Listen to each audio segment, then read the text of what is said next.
Mix by Hariom recording studio Arrah.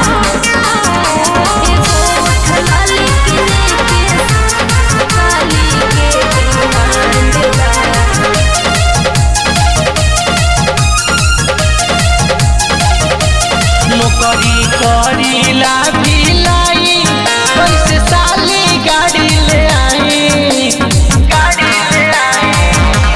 नौकरी करीला भिलाई कैसे साली गाड़ी ले आई।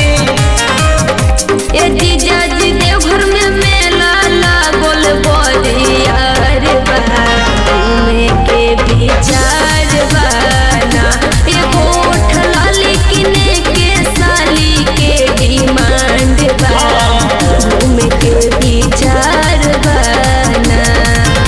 अच्छा ठीक बा, घूमे के विचार बाना,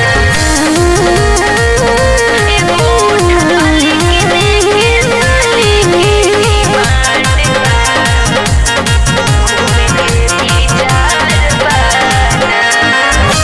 सखी के जीजा घरवा छुट्टी लेके आइले, अपना दुलर साली के हो डाक बम घुमाइले।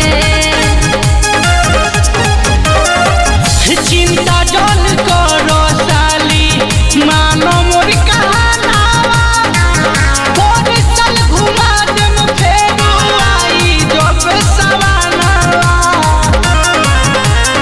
एही टेंशन से बात जीजा जी का पार बा, घूमे के विचार बहाना, एगो ठलाली किने के साली के डिमांड बा, घूमे के विचार बहाना, घूमे के विचार बहाना, एगो ठलाली किने के साली के डिमांड बा, घूमे के विचार बहाना। मानम ना बात कतनो फोन पसंद